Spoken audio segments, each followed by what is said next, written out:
Olá pessoal, eu sou a Vitória, do 7º ano, e eu sou a Ana Carolina, estudante do 7º ano. Hoje o assunto é biotecnologia e engenharia genética. E temos convidada a professora doutora Catiúcia Rocha, docente de biologia aqui no COU. Bom dia, é um prazer estar aqui com todos vocês. É um prazer também falar um pouco sobre biologia, principalmente no que diz respeito à biotecnologia. Agradeço o convite. Neste episódio, vamos discutir um pouco sobre os avanços da engenharia genética e sobre as possibilidades de programar organismos vivos por computador para ações no interior do corpo humano.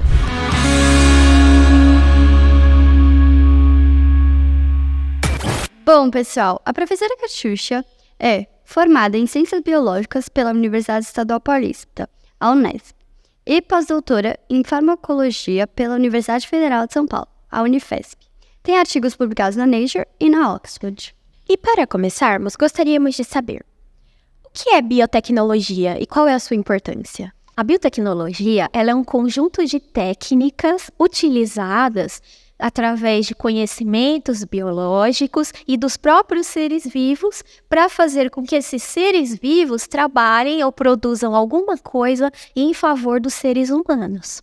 Por exemplo, as leveduras que nós utilizamos, que vocês conhecem como fermento de pão, fermento biológico, aquilo nada mais é do que fungos, né, unicelulares, que são chamados de leveduras e utilizados para fazer pão. Então, você está utilizando um organismo vivo para a produção de pães e, dessa forma, beneficiando os seres humanos.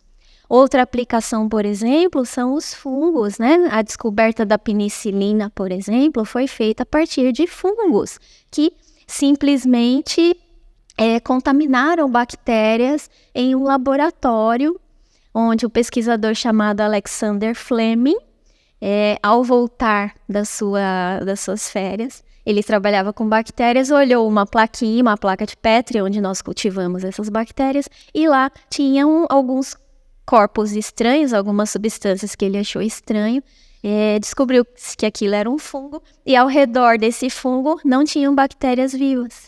Então, todas as bactérias tinham morrido. Ele pensou, deve ter alguma substância aqui que está eliminando essas bactérias. E foi assim que se descobriu a penicilina.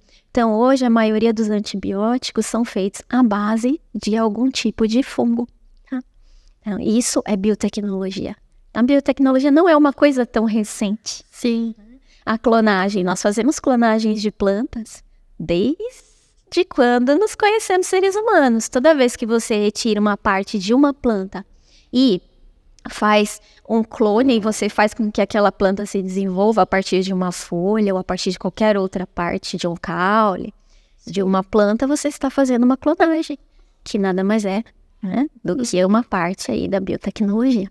E qual é a diferença entre biotecnologia e engenharia genética? Engenharia genética, ela vai mexer com os genes. Como assim mexer com os genes? Ela vai manipular esses genes. Então, ela pode cortar, modificar, alterar esses genes. O DNA, não é? Isso, material genético, né? Então, o nosso material genético, ele é chamado de DNA. Esse DNA, se você conseguisse esticar esse DNA, ele teria 2 metros de comprimento.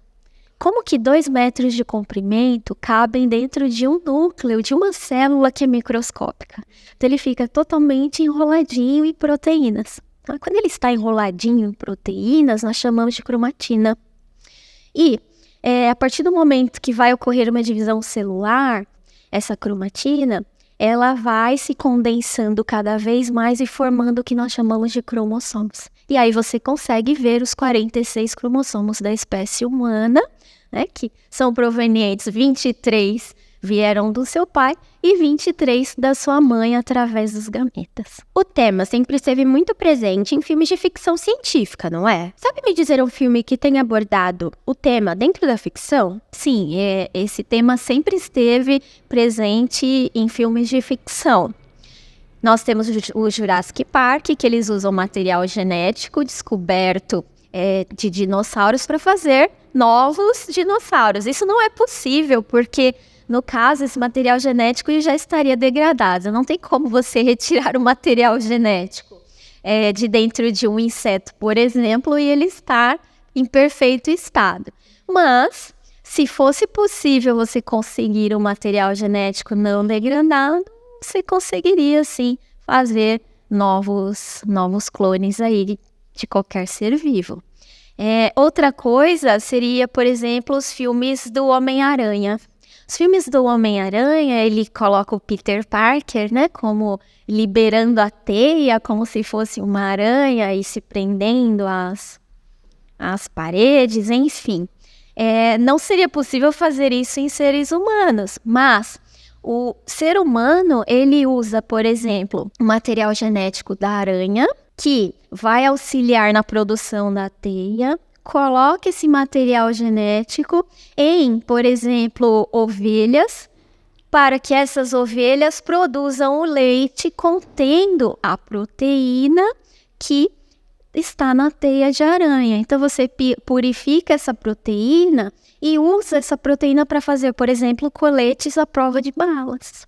Então, é muito resistente e hoje já conseguimos fazer esse tipo de material biológico, a partir de um material biológico. Porque tudo que é DNA, gente, o DNA, ele é o seu material genético, ele vai se expressar na forma de proteínas. Como é que o DNA faz a vontade dele, né?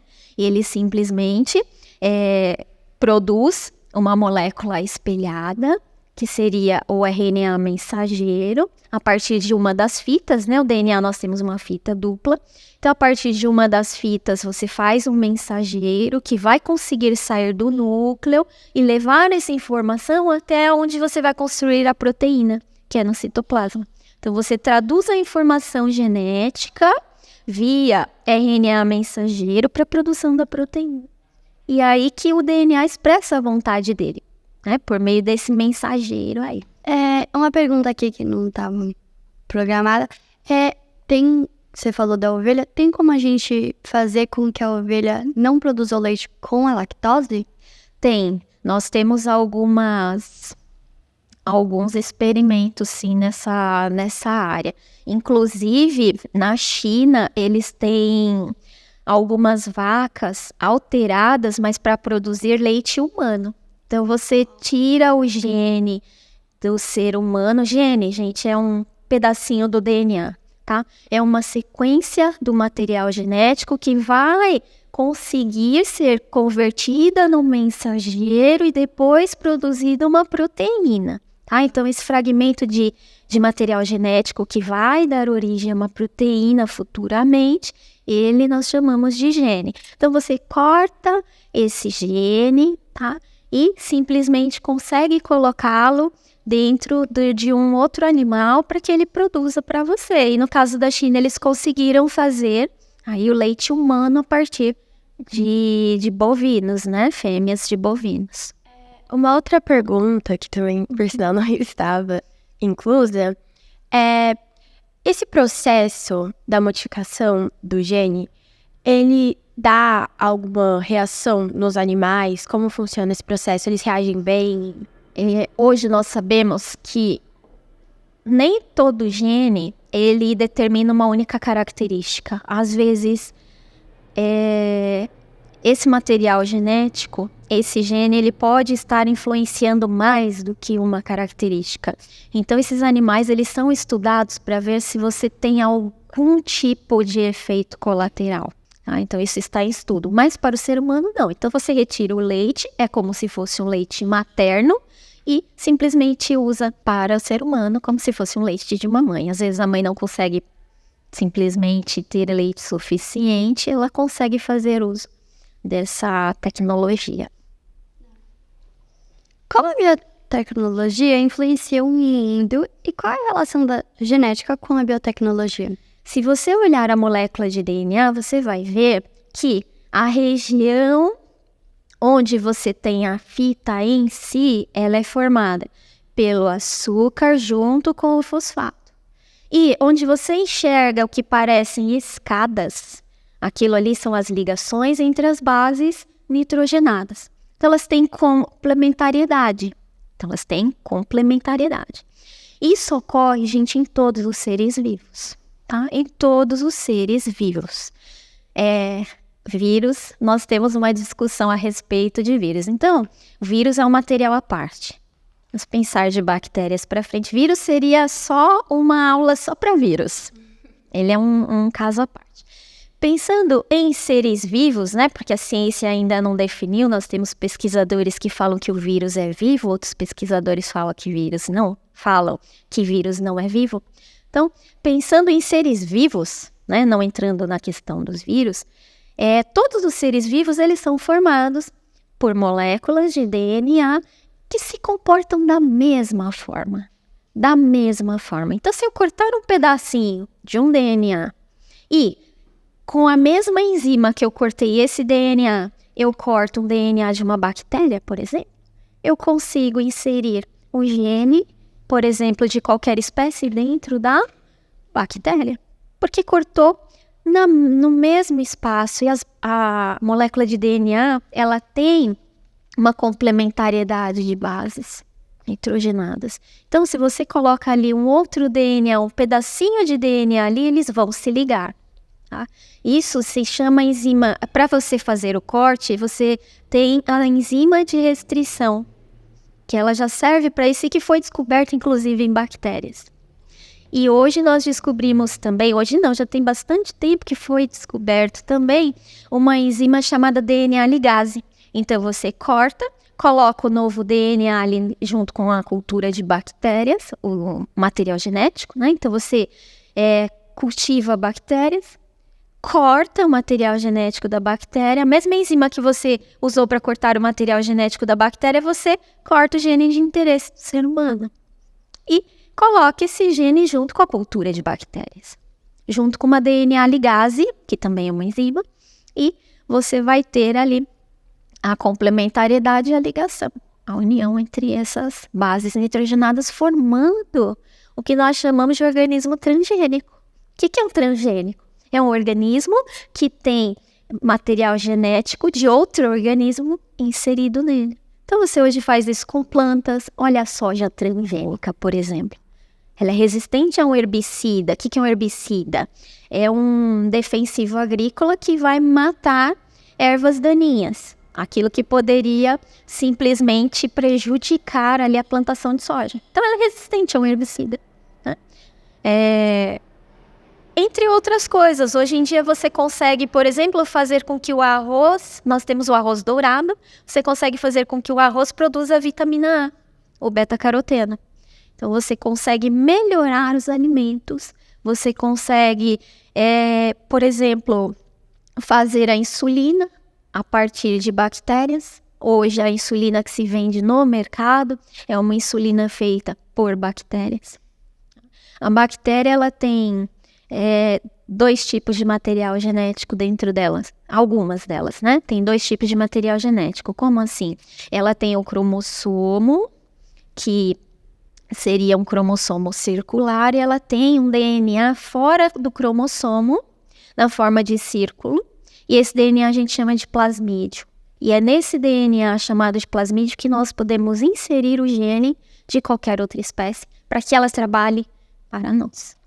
E como funciona a manipulação genética? É possível manipular um DNA para que uma pessoa possa nascer sem uma característica ou doença específica, como câncer, por exemplo? Hoje nós temos a terapia gênica. O que é isso? Você pode simplesmente retirar as células de um paciente que tenha um material genético defeituoso e colocar um material genético ali que não seja defeituoso. Ou você coloca esse material genético dentro de um vírus modificado, o vírus nós chamamos de um vetor, porque esse vírus ele vai atacar exatamente aquela célula que você quer. Só que ele não vai levar a doença, ele vai levar o material genético. E aí essa pessoa consegue produzir, por exemplo, uma proteína que ela não produzia, né? Então isso é uma inovação. Infelizmente ainda está em fase de testes, mas nós já temos alguns estudos bem promissores. Outra coisa que está sendo feita é a modificação de células de defesa do nosso corpo. Então, você pega uma célula de defesa chamada linfócito T, que atacaria diretamente um organismo que o corpo considera como patogênico, né? Então, tudo que não é próprio, não é seu, o seu organismo vai atacar. Tá? Então, o que acontece? Você simplesmente modifica essa célula chamada linfócito T para que ela consiga reconhecer uma célula cancerígena. O nosso maior problema é fazer com que o seu corpo reconheça que a célula cancerígena, ela não deveria estar ali. Ela deveria ser morta, eliminada do seu corpo. Mas ela é uma célula sua. Então, como o seu corpo reconhece que não é seu, uma célula que você tem todo o material genético seu ali. Então, para fazer com que esses linfócitos reconheçam as células tumorais, nós modificamos o material genético dele. Isso também já tem estudos, mas vai demorar entre 1 ou 2 décadas para que nós consigamos trazer isso de uma forma mais acessível.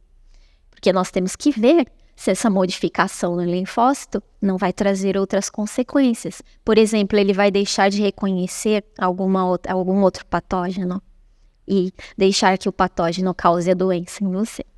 Tá? Então, são vários anos aí de trabalhos ainda e de pesquisa pela frente.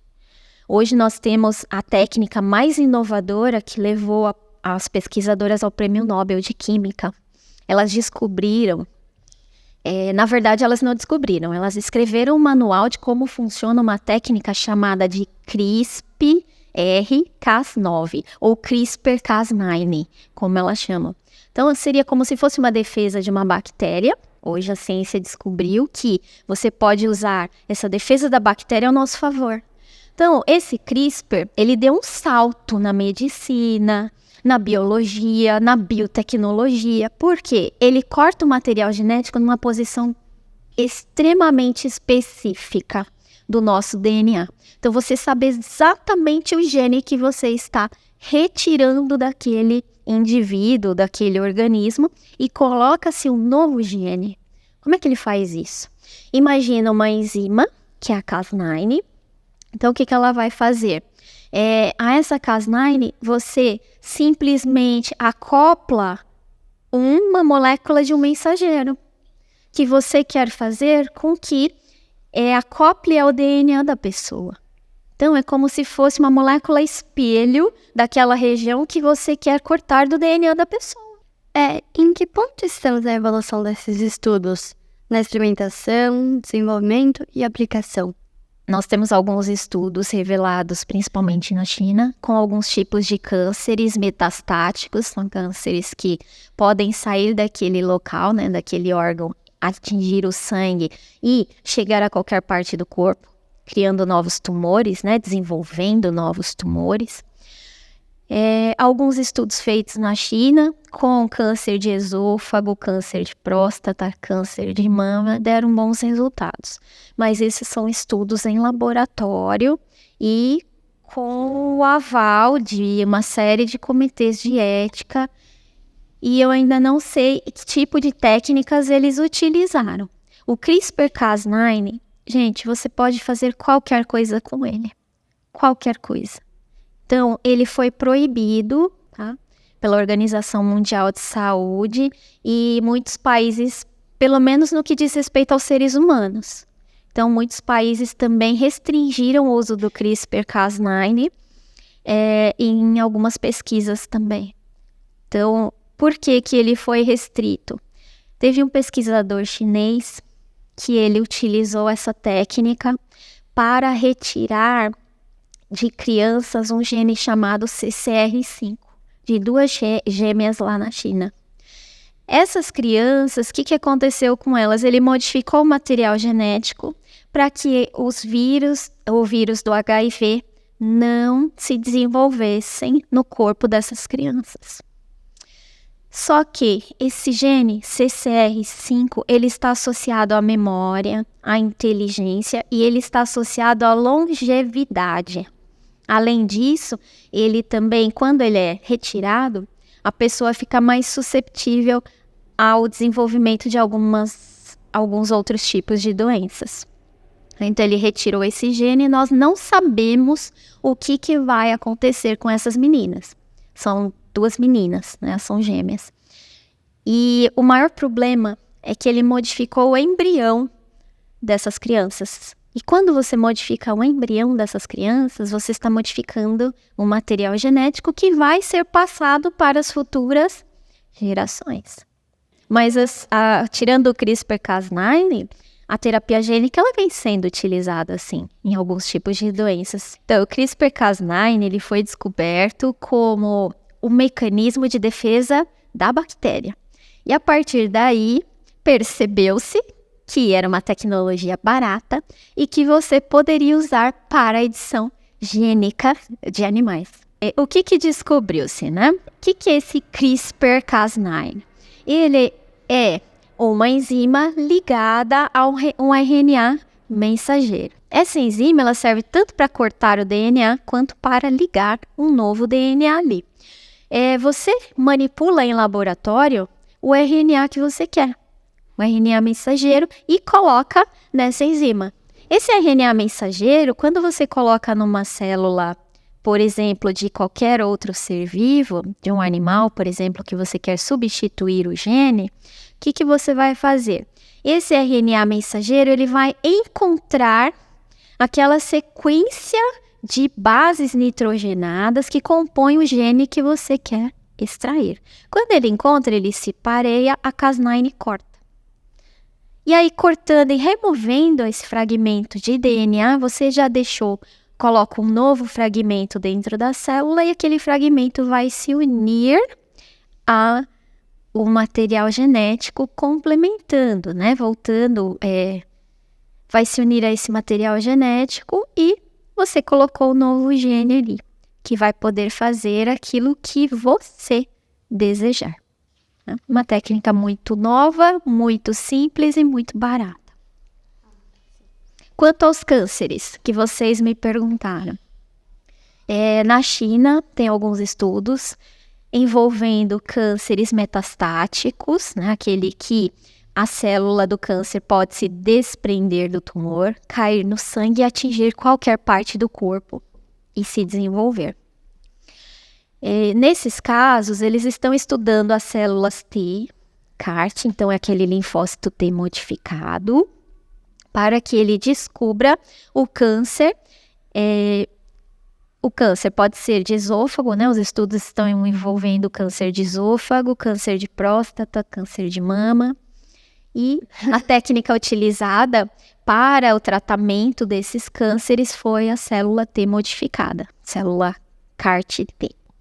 E antes de finalizarmos, agora uma dúvida sobre carreira mesmo.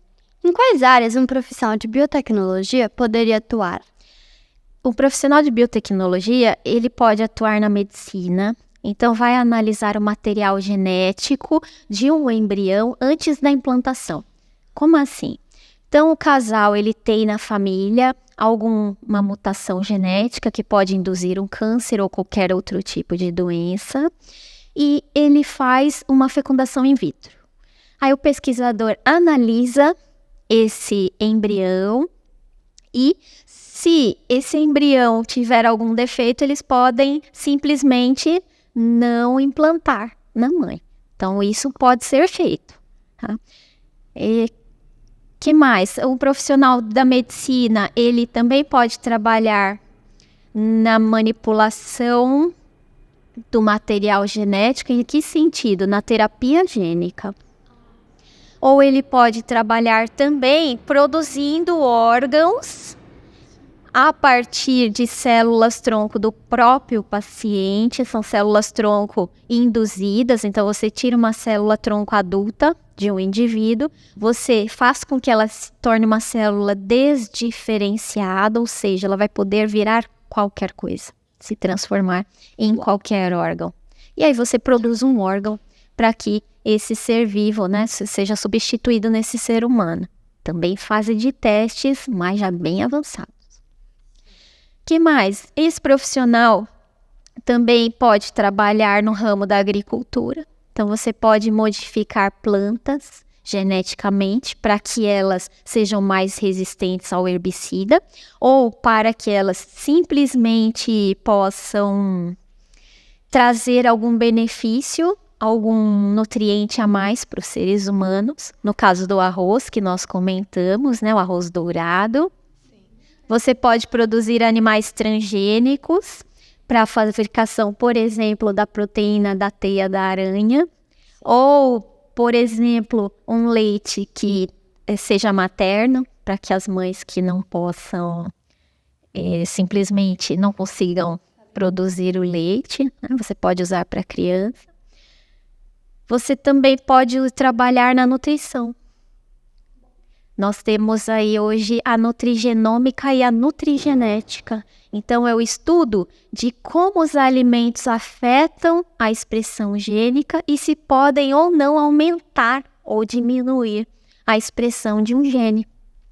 Basicamente isso. Bom, é isso então. Catiúcia, ficamos muito felizes aqui com a sua participação. Muito obrigada. Foi um bate-papo muito interessante. Obrigada pela participação, Catiúcia. Agradeço a disponibilidade da Ana e da Vitória. Muito obrigada pelo convite, foi um prazer.